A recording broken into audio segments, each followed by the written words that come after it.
जम्मू के वैष्णो देवी मार्ग पर हुई लैंडस्लाइड से 3 श्रद्धालुओं की मौत। हेलीकॉप्टर की लैंडिंग के बाद हुआ हादसा।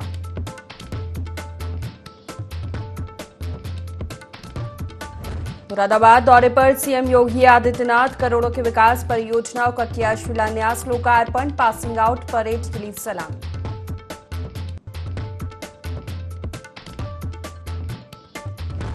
कानपुर में पुलिस और इनामी बदमाश की मुठभेड़, पुलिस की गोली से घायल हुआ आरोपी। बदमाश पर दर्ज हैं 1 दर्जन से ज्यादा मामले।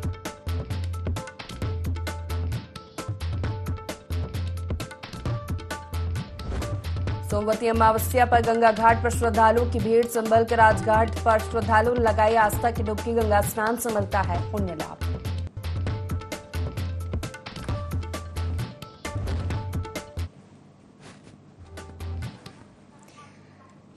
नमस्कार, बहुत स्वागत है आपका। यूपी लाइव देख रहे हैं आप। मैं हूं आपके साथ प्रशिता शर्मा। बुलेटिन की शुरुआत करेंगे खास खबरों के साथ। संभल से खबर, सड़क हादसे में 2 लोगों की मौत हुई। 2 गंभीर रूप से घायल बताए जा रहे हैं। आगरा मुरादाबाद हाईवे पर हादसा हुआ है। धनारी थाना क्षेत्र का मामला बताया जा रहा है।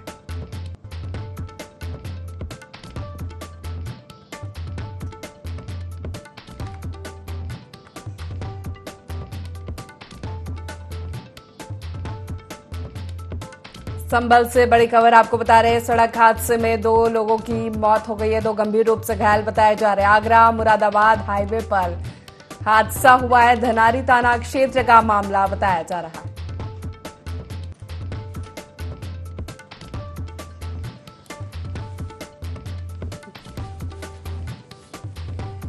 आगरा मुरादाबाद हाईवे पर हादसा।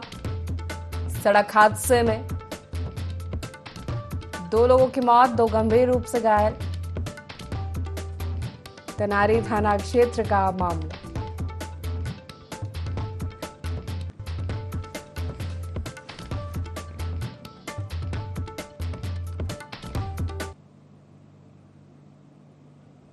बहराइच के मोतीपुर थाना क्षेत्र से एक सनसनीखेज मामला सामने आया, जहां एक पिता ने अपनी ही बेटी का सर काटकर उसकी बेरहमी से हत्या कर दी। आशंका जताई जा रही है कि बेटी के प्रेम प्रसंग से परेशान होकर पिता ने बेटी की हत्या की।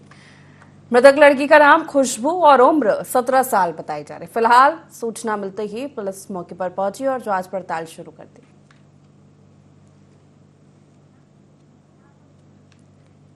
बहराइच से खबर आपको बता रहे, दिल दहला देने वाली घटना, जहां एक पिता ने अपनी बेटी का सर काट कर उसे मौत के घाट उतार दिया। बेरहमी से हत्या की आशंका है। प्रेम प्रसंग के चलते पिता ने ये कदम उठाया।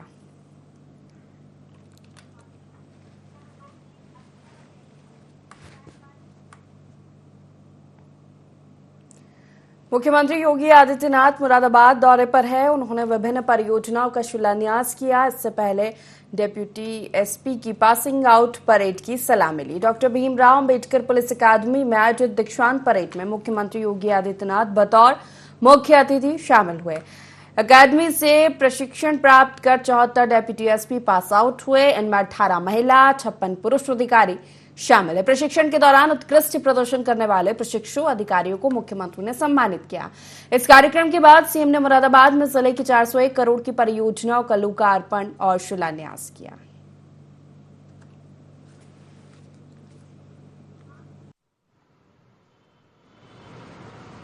और अकादमी से जुड़े हुए सभी हमारे प्रशिक्षक और उपस्थित बहनों और भाइयों, मैं सबसे पहले पुलिस उपाधीक्षक पद के 74 प्रशिक्षुओं की दीक्षांत परेड के अवसर पर आज जो शानदार परेड अपने 12 माह 15 दिन के प्रशिक्षण के दौरान इन प्रशिक्षु पुलिस उपाधीक्षकों ने हम सबके सामने प्रस्तुत किया है, इसकी सराहना करते हुए आप सभी 74 पुलिस उपाधीक्षकों को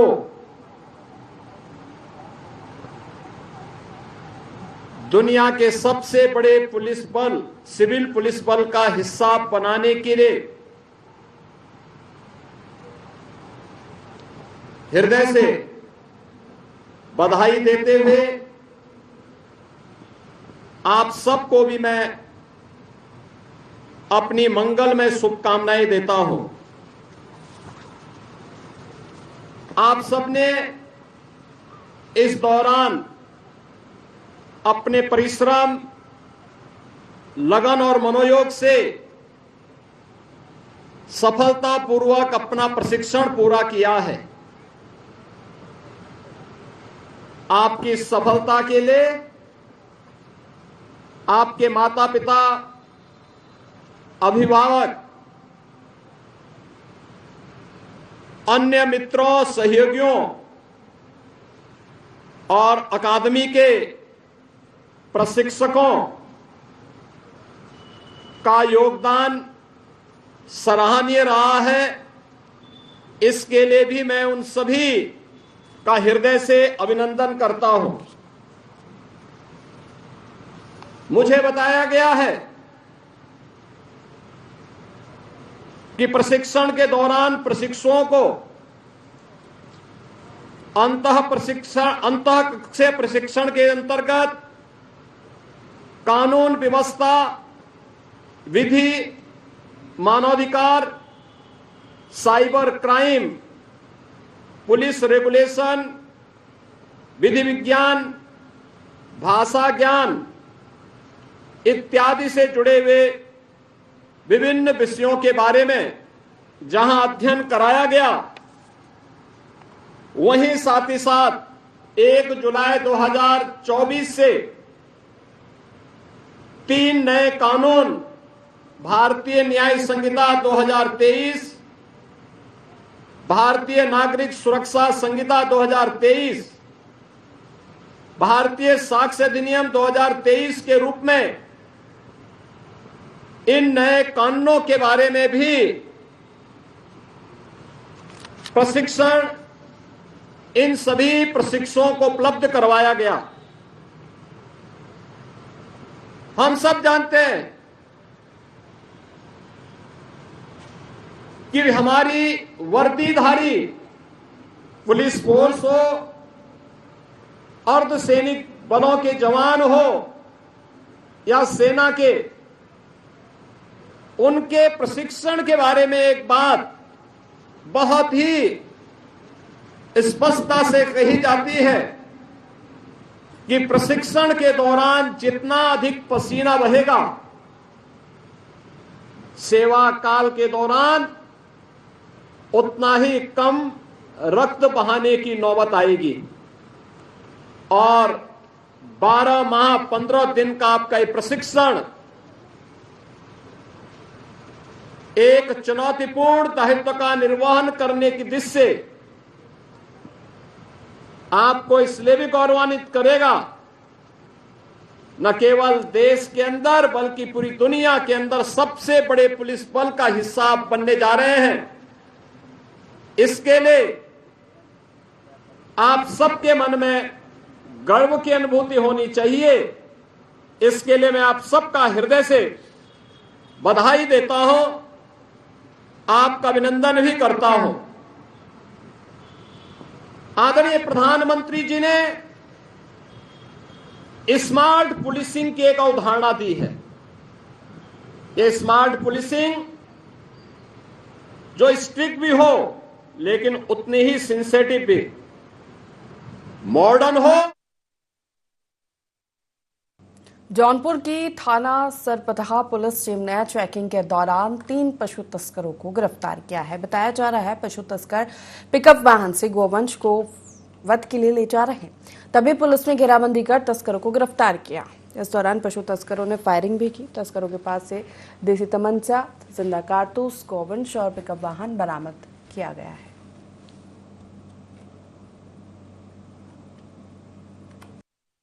सरपतहा के द्वारा पीछा किए जाने के दौरान पुलिस कंट्रोल रूम को भी सूचना दी गई। प्राप्त सूचना के अनुसार एसओ कुढ़न श्री दिव्य प्रकाश सिंह व एसओ शाहगंज श्री रोहित मिश्रा मैं हमरायन के पटेला की तरफ से इस पिकअप वाहन को घेरे कि इन तीनों थाना प्रभारियों के घेराबंदी से घिरकर यह पिकअप रुक गया और पिकअप सवार नीचे उतरकर भागने लगे। इस दौरान पुनः इनके द्वारा पुलिस पार्टी पर फायरिंग की गई और पुलिस पार्टी द्वारा भी आत्मरक्षार्थ इनके ऊपर फायर किया गया। इस दौरान 3 बदमाश घायल हुए और जिन्हें पीएचसी रवाना किया गया। इनके पास से 3 तमंचे व कारतूस, खोखा कारतूस भी बरामद हुआ। इस संबंध में अभियोग पंजीकृत कर आवश्यक विधिक कार्रवाई की जा रही है। Thank you. फिरोजाबाद में समाजवादी पार्टी द्वारा चलाया जा रहा सदस्यता अभियान 1 सितंबर से 10 सितंबर तक चलेगा। सदस्यता अभियान पीडीए के आधार पर समाजवादी पार्टी घर घर जाकर कैंप लगाकर लोगों को समाजवादी पार्टी की सदस्यता दे रहे हैं। अभियान के तहत करीब 500 लोगों ने अब तक समाजवादी पार्टी की सदस्यता ली। इसी कड़ी में टुंडला नगर में स्थित अशोक वाटिका पर समाजवादी पार्टी ने सदस्यता अभियान कैंप भी लगाया।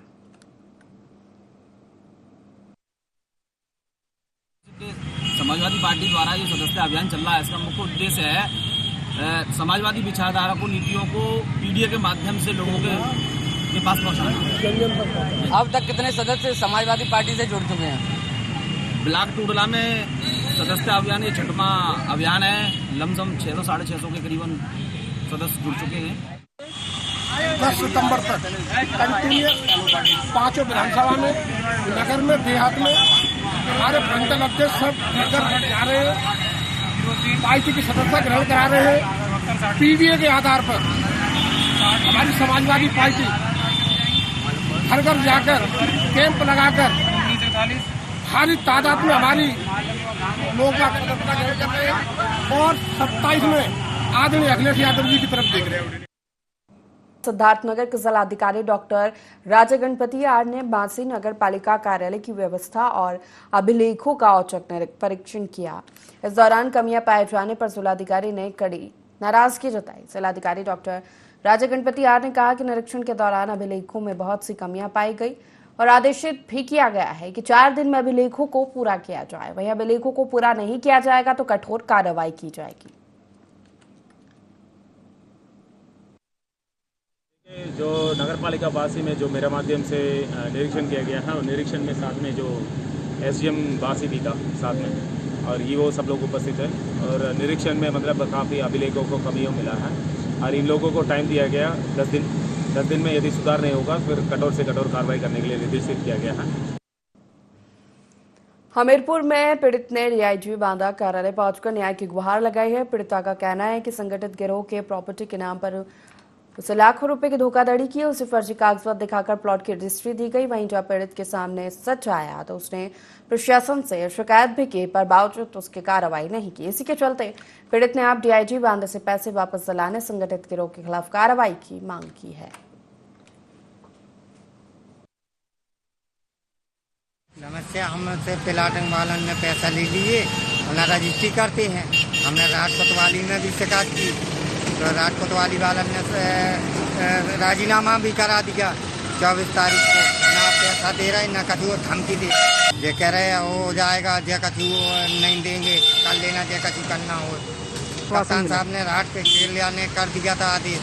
रात गए तो रात में क्या कह दिया कोतवाल साहब ने, चलो हम बुला रहे हैं। बुला के बुलाया, पार्टी को राजीनामा कराया। राजीनामा करा के बाद कह रहे 24 के पैसे दिलवा देंगे, न 24 के पैसे मिले हैं और सब ऐसे चरकाते और मारने की धमकी करते। हम लोग डीआईजी साहब के यहाँ आए हैं। हमारे जनपद में राठ मुख्यालय पर एक संगठित गिरोह चल रहा है जो लोगों को जमीनों के नाम पे ठगी करता है। बिना रजिस्ट्रेशन के फर्जी रसीदों के नाम पे टोकन मनी ये ले लेते हैं हस्ताक्षर करके, और जब प्लाट देने की बारी आती है तो ये लोग उनको प्लाट नहीं देते हैं, दूसरी जगह दिखाने लगते हैं। इस तरह से ये जगत सिंह है, मेरी पार्टी के सदस्य हैं, जगत सिंह राजपूत। इसके साथ 2 लाख रुपए की धोखाधड़ी, 2 लाख की रसीदें दे दी। इसके बाद जब रजिस्ट्री के लिए ये लोग गए तो स्टाम्प से लिखा पड़ी हो गई, पार्टी ने हस्ताक्षर कर दिया। बाद में कह दिया कि नेट नहीं आ रहे, कल रजिस्ट्री हो जाएगी। कल के बाद वो कल कभी नहीं आया। इन पे कार्रवाई कराई जाए या इनका पैसा दिलाया जाए, और ऐसे ठगी करने वाले 420 लोगों के खिलाफ मुकदमा पंजीकृत कर उन्हें जेल। सिद्धार्थनगर जिले के बासी ब्लॉक सभागार में सैकड़ों की संख्या में मीट बल और बासी ब्लॉक के आंगनबाड़ी कार्यकर्ताओं की बैठक हुई। बैठक आंगनबाड़ी कर्मचारी और सहायिका एसोसिएशन नेता प्रभावती देवी के नेतृत्व में हुई। आंगनबाड़ी कार्यकर्ताओं ने ईसीसी एजुकेटर नियुक्त कराने का विरोध किया। साथ ही भाजपा सरकार के होने वाले इस नियुक्ति के निर्णय को गलत बताया। आंगनबाड़ी कार्यकर्ताओं ने बताया कि सरकार ईसीसी एजुकेटर नियुक्त करने जा रही है, जो पूरी तरह से गलत है। 45 साल से इस विभाग में बहुत सी अल्प मानदेय में काम कर रहे हैं, सभी पूर्ण रूप से प्रशिक्षित हैं, उसके बाद भी नई नियुक्ति की जा रही है, जिसका विरोध कर रहे। साथ ही आंगनबाड़ी कार्यकर्ताओं को नौकरी में प्राथमिकता देने, वैकेंसी को निरस्त करने की मांग की है।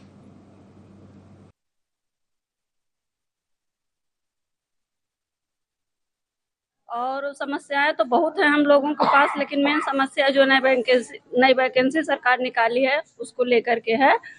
हम लोग, हमारा खुद का अनुभव 24 साल का हो गया है। इतने दिन से हम लोग काम कर रहे हैं और जो काम हमको मिलना चाहिए वो अन्य लोगों को दिया जा रहा है, जबकि हम लोगों से प्री प्राइमरी का प्रशिक्षण कराया जा चुका है, कम से कम 3 बार 4 बार। तो हम यही चाहते हैं सरकार से इस नई नियुक्ति को बंद करके और हम लोगों का मानदेय बढ़ाए। बैठक का उद्देश्य यह है कि सरकार के द्वारा एक जो है योजना निकाली गई है हाउस होस्टिंग का, जिसमें सरकार हाउस होस्टिंग रखने का एक प्रावधान रखा है, जिसमें उनका एक निश्चित मानदेय 10,313 रुपये रखा है। तो हम ये चाहते हैं कि इसको निरस्त किया जाए और हमारी आंगनबाड़ी बहनों को उसमें रखा जाए, क्योंकि हमारी आंगनबाड़ी बहनें कम से कम आज उनकी उम्र 55 साल की हो गई है, 45 साल हो गई है, 48 साल हो गई है और इतने उम्र में हमारी आंगनबाड़ी बहनें 6,000 रुपये में काम कर रही हैं, जो इस समय भुखमरी के कगार पे हैं। पढ़ाई लिखाई भी इनके बच्चों की नहीं हो पाती है, इसका खुद का अपनी जीवन यापन नहीं कर पाती है। तो हम चाहते हैं कि इसको समाप्त किया जाए और हमारी ही आंगनबाड़ी बहनों को इसमें रखा जाए।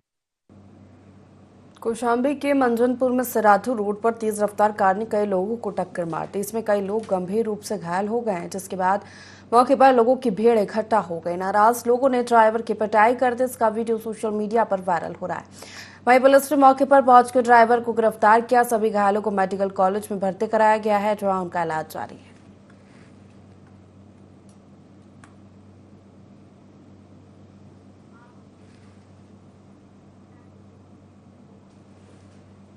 अलीगढ़ जिले के मड्राक विकासखंड कस्तूरबा गांधी आवासीय बालिका विद्यालय में छात्राओं ने बताया कि स्कूल की अध्यापक संगीता देवी पर दुर्व्यवहार करती है। छात्राओं के कमरे में अनजान लड़कों को भेजती और खाने को नहीं देती। छात्राओं ने जब इस बात की शिकायत अपने माता पिता से की तो छात्राओं को लेकर अभिभावक स्कूल के अध्यापक से बात करने पहुंचे, लेकिन अध्यापक ने स्कूल का गेट बंद कर दिया। इस पूरे मामले में छात्रों के माता पिता ने भी स्कूल के अध्यापक पर गंभीर आरोप लगाया, लेकिन अब तक शिक्षा विभाग की ओर से कोई कार्रवाई नहीं की गई है।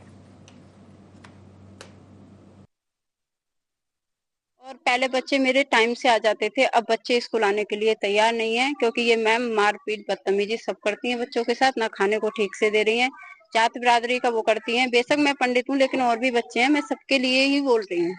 और बोलती हैं कि मैं जादू टोने जानती हूँ, मैं जादू टोने से बस में कर लेती हूँ, मैं पंडित हूँ, मैं ये हूँ वो हूँ। बच्चों को ना खाने को दे रही है, खाने को फिकवा रही है। मतलब ये कौन सा तरीका है कि खाना बच्चे के मुंह नहीं आ रहा और फिक रहा है। तो इसीलिए हम ये सारे पेरेंट्स वगैरह हम सब लोग आए हुए हैं। मैम जो है, एक लड़का अनजान व्यक्ति को, हम विश्राम कर रहे थे ऊपर, एक अनजान व्यक्ति को अंदर भेज दिया लड़का, और वो देखकर हंस भी रहा था हम लड़कियों को। कुछ लड़कियां जग रही थी उनको। और मैम ऐसी करती हैं, ये 15 अगस्त पे लड्डू आए थे 20-25 किलो, सारी फिकवा दिए, बंटवाए नहीं थे, फफूंदी आ गई थी उनमें। बच्चों से काम करवाती हैं ज्यादा, हाथ पैर भी दबाती हैं और कपड़े वपड़े भी डलवाती हैं। मेरे बच्चों को परेशानी ये आ रही है कि लड़का को काय के ऊपर भेजते हैं, हाल कोई बात बदतमीजी कर जाए तो हम क्या कर सकते हैं, ये तो ऐसी करवाऊंगी, तो ऐसा काम नहीं होगा। और बच्चों को जो बता रहे मेरे बच्चे का खाना ऐसे ही मिलता है, खाना बंद करवावे चाहते। जौनपुर के केराका तहसील के एसडीएम सुनील कुमार ने जनसुनवाई के बाद तहसील के विभिन्न कार्यालय का निरीक्षण किया। एसडीएम ने सबसे पहले अमीन संग्रह रिकॉर्ड रूम में रखे गए दस्तावेजों के रखरखाव से संबंधित उचित निर्देश दिए। वहीं अमीन संग्रह कार्यालय में अमीनों के साथ बैठक कर सभी अमीनों को राजस्व वसूली को बढ़ाने का सख्त निर्देश दिया। साथ ही वजारत कार्यालय, रजिस्ट्रार कानूनगो कार्यालय का निरीक्षण कर आर के बाबू को सख्त फटकार लगाई।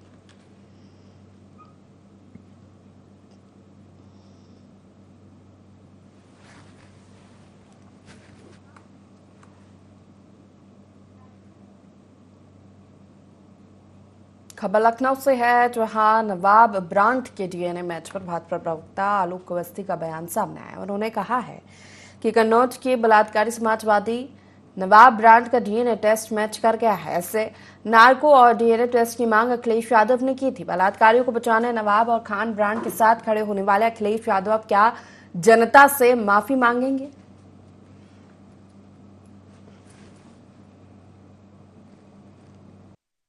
यादव जी कृपया बताने का कष्ट करें, जिस नवाब ब्रांड को बचाने के लिए वो तमाम हथकंडे अपना रहे थे कि डीएनए टेस्ट कराओ, नार्को टेस्ट कराओ, आज उस नवाब ब्रांड का डीएनए मैच कर गया है।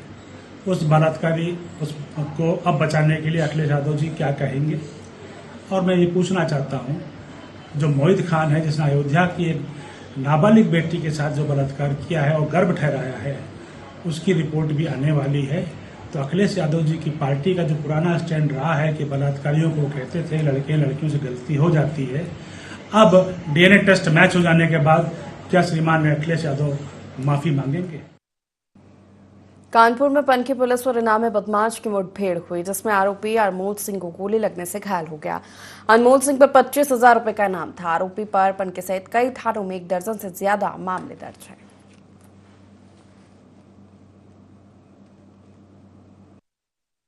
शताब्दी नगर में ज्वेलर्स के यहाँ हुई चोरी के संदर्भ में 2 अभियुक्त वांछित हैं और इसी की गिरफ्तारी के प्रयास किए जा रहे थे। मुखबिर द्वारा कुछ लाभप्रद सूचनाएं प्राप्त हुई थी, जिसके आधार पर चेकिंग की जा रही थी। चेकिंग के दौरान पैशन प्रो लाल रंग की गाड़ी से एक व्यक्ति भागता हुआ दिखाई दिया। उसे रोकने का प्रयास किया गया तो उसने पुलिस टीम पर फायर किया। आत्मरक्षा पुलिस टीम द्वारा भी फायर किया गया, जिससे उसके पैर में गोली लगी है।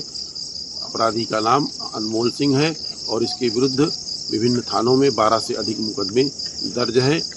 और इसके जब तलाशी की गई तो इसके पास से एक अदद जो है एक जोड़ी पीली धातु के झुमके और 5 सफ़ेद धातु के पायल और 1500 रुपये बरामद हुए हैं। घायल अपराधी को इलाज के लिए अस्पताल भेजा गया है। अन्य आवश्यक विधिक कार्रवाई की जा रही है। जनपद बहराइच में आदमखोर भेड़ियों का आतंक रुकने का नाम नहीं ले रहा है। अब तक 50 से ज्यादा लोग घायल हो चुके हैं। 8 मासूमों सहित एक महिला की मौत हो चुकी है। प्रशासन का कहना है ड्रोन और थर्मल इमेजिंग कैमरों लेस टीम द्वारा निगरानी की जा रही है। इसके बावजूद आदमखोर हर रोज किसी न किसी पर हमला करने में कामयाब हो जाता है। एक बार फिर नरभक्षी भेड़िए ने 65 वर्षीय वृद्ध महिला पर हमला कर बुरी तरह से घायल कर दिया, जिसके बाद महिला को इलाज के लिए मेडिकल कॉलेज में भर्ती कराया गया। लगातार हो रहे हमलों को लेकर आम जनता में डर का माहौल है।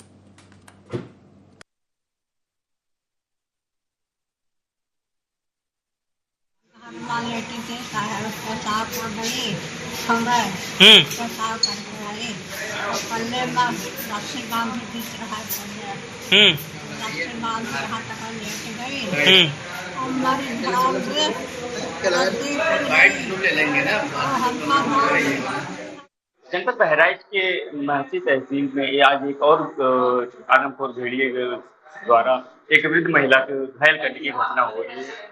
उसी के साथ आज उसको यहाँ बहराइच मेडिकल कॉलेज में उपचार करने के लिए लाया गया है और हमारे साथ इमरजेंसी में तैनात डॉक्टर सईद खान मौजूद है। आइए हम उनसे बात करते हैं और जानते हैं कि घायल की अभी क्या हालत है।